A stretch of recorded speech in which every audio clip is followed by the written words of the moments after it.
హరే కృష్ణ. నేను మీ హరే కృష్ణ వేణుగోపాల్.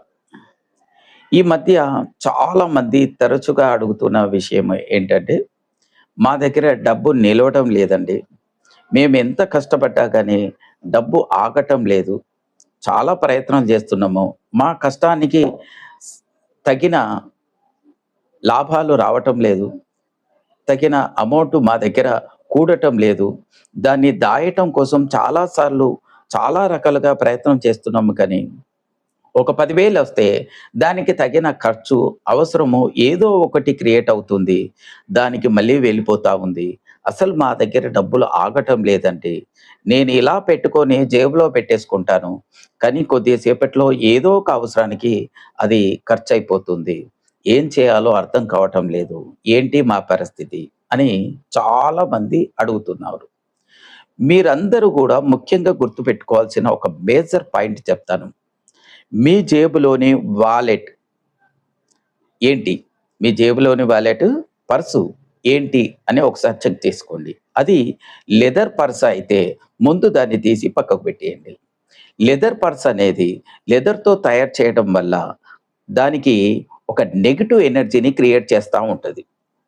మీ జేబులో ఎప్పుడు నెగెటివ్ ఎనర్జీ క్రియేట్ కావడం వల్ల మీ జేబులోకి వచ్చినటువంటి డబ్బు లక్ష్మీదేవి ఎట్టి పరిస్థితిలో ఆ నెగెటివ్ దగ్గర ఉండలేదు. అందుకోసానికని మీ జేబులోకి చేరిన తర్వాత నుంచి లక్ష్మీదేవి ఎప్పుడు బయటికెళ్ళిపోదామా అని ఎదురు చూస్తా ఉంటది. ఆ కారణం చేత మీ జేబులోకి డబ్బులు రావటము, మీరు వెంటనే వాలెట్‌లో పెట్టుకోవడము, అది జేబులో పెట్టుకున్న కొద్దిసేపటికే మీకు అనవసరమైన ఖర్చులో, అవసరము కొద్ది ఖర్చులో, రకరకాల పరిస్థితుల కారణంగానో వెంటనే ఆ డబ్బులను మళ్ళీ ఖర్చు చేయాల్సి ఉంటుంది. దానివల్ల డబ్బులు వెళ్ళిపోతా ఉంటాయి.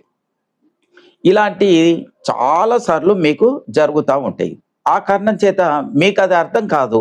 ఎందుకు అలా జరుగుతుందో తెలియని పరిస్థితిలో మీరు కారణముని వెతికే ప్రయత్నం కూడా చేయరు. మీరు అలాగే కష్టపడతా ఉంటారు. అలాగే ఖర్చు పెడతా ఉంటారు. అందుకోసమని ఈరోజే మీ జేబులో ఉన్నటువంటి లెదర్‌తో చేసిన పర్సు అయ్యి ఉంటే ముందు తీసి దాన్ని పక్కకు పెట్టండి.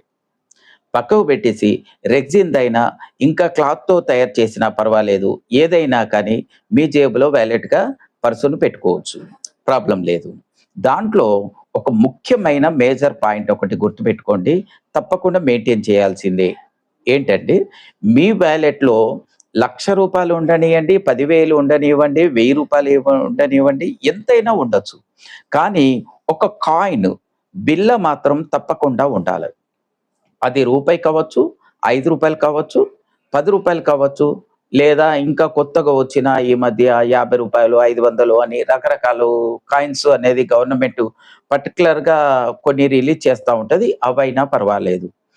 లేదు, ఏ చెల్లని పాత ఆటానా పావులాలు అయినా పర్వాలేదు. బిళ్ళ ఉండడం అనేది చాలా ముఖ్యం.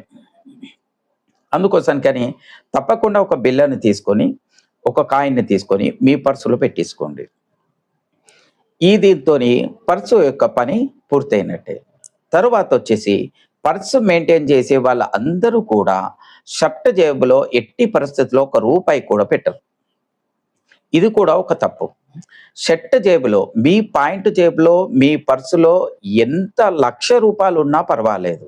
కానీ షర్ట్ జేబులో కూడా తప్పకుండా ఒక్క నోటైనా ఉండాలి. అది రూ. 10 కావచ్చు, రూ. 20 కావచ్చు, రూ. 50 కావచ్చు, 100 కావచ్చు, 500 కావచ్చు. అదెంతైనా పర్వాలేదు. ఎన్ని నోట్లయినా పర్వాలేదు.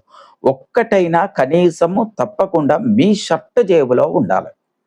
ఉండటం వల్ల మీకు లక్ష్మీ ఆకర్షణ కలుగుతది. అలాగే మీ యొక్క వాలెట్‌లోంచెలి తీసుకొచ్చి మీకొక రూ. 10,000 వచ్చినాయి. దాన్ని వాలెట్‌లో పెట్టారు. అది అలాగే ఉంటది. చాలామంది ఏం చేస్తారు, ఆ 10,000కు ఇంకో 200, 500, 1000, 2000 కలుపుదామని చూస్తారు కానీ అందులోంచెలి తీయరు. అదే మీరు చేసే పెద్ద తప్పు. ఎప్పుడైనా గానీ లక్ష్మీదేవి అమ్మవారికి ఫ్లోటింగ్ అనేది ఉండాల. మీ జేబులోకి ఒక 10,000, 5,000 వచ్చినాయనుకోండి. అందులోంచెలి ఒక రూ. 1,000 నుంచి మిగతా 4,000 తీసుకెళ్ళి మీ ఇంట్లో బీరువాలో ఎక్కడో పెట్టేసేయండి. మీ జేబులో మాత్రం ఒక 1000 ఉంచుకోండి. మళ్ళీ వచ్చిన డబ్బులు వచ్చినట్టుగా ఆ పర్సులోంచలే దాంట్లోకే పెడతా ఉండండి. డబ్బులు అనేది లక్ష్మీదేవికి ఎలా ఉండాలంటే ఫ్లోటింగ్ ఉండాల. డబ్బులు రావటము, వెళ్ళటము, రావటము, వెళ్ళవటం. ఇలా దీనివల్ల లక్ష్మీదేవి మీకు ప్రత్యేకంగా మీ దగ్గర ఉండటానికి అనుకువగా ఉంటుంది. అలాగే మీకు ఇంకా లాభాలు రావాలే, లక్ష్మీదేవి కలిసి రావాలే అని అనుకుంటే, మీరు సంపాదించే డబ్బులోంచెలి ప్రతిరోజు రూ. 10 ప్రతిరోజు తప్పకుండా నలుగురి కోసానికి కానీ, ప్రకృతి కోసానికి గానీ, సృష్టి కోసానికి దేనికైనా, ఎవ్వరికైనా మీరు ఒక్క రూ. 10 అందులోంచెల్లి డబ్బులు తీసి ఖర్చు పెట్టండి. మళ్ళీ ఫోన్‌పే చేయడమో, ఏది చేయడమో కాదు. ఏదైతే మీరు డబ్బులు పెట్టుకుంటున్నారో మీ లాకర్‌లో కానీ, పర్సులో కానీ, డ్రాలో కానీ, కౌంటర్‌లో కానీ, బీరువాలో కానీ ఎక్కడైనా పర్వాలేదు. అందులోంచెలి ఒక రూ. 10, రూ. 20, రూ. 50, 100, 1000 మీ స్తోమతను బట్టి, మీ పరిస్థితిని బట్టి, మీ అవసరాన్ని బట్టి, అప్పటి అనుకోవతను బట్టి దీన్ని పట్టేసి మీరు ఒక నోటుని తీసేసి నలుగురి కోసానికో, ప్రకృతి కోసానికో ఖర్చు పెట్టండి. ప్రతిరోజు మీరు ఎలా అయితే డబ్బులు తీసి ఖర్చు పెడుతున్నారో, దానికి కొన్ని రేట్లతో కలుపుకొని అది మళ్ళీ వచ్చి మీ కౌంటర్‌లో గానీ, మీ జేబులో కానీ, మీ బీరువాలో కానీ పడుతుంది. ఇది తప్పకుండా అందరూ గుర్తుపెట్టుకోవాల. అందులోంచెలి మీరు డబ్బులు తీసినప్పుడే మళ్ళీ కొత్త డబ్బొచ్చి చేరుతుంది. అందులోంచెలి నలుగురి కోసానికి గానీ, ప్రకృతి కోసానికి కానీ, దైవ కార్యం కోసానికి కానీ మీరు ఖర్చు పెట్టినప్పుడు కొన్ని రేట్లు తిరిగి వచ్చి మళ్ళీ మీ యొక్క డ్రాలో గానీ, పర్సులో కానీ పడుతుంది. ఇది తప్పకుండా అందరూ గుర్తుపెట్టుకొని దీన్ని ఆచరించండి. అందరూ కూడా లక్ష్మి యొక్క కటాక్షాన్ని పొందండి. హరే కృష్ణ. మా యొక్క ఛానల్‌ని సబ్స్క్రైబ్ చేయండి, కామెంట్ చేయండి, లైక్ చేయండి. తప్పకుండా ప్రతి ఒక్కరికి ఈ యొక్క వీడియోని షేర్ చేయండి.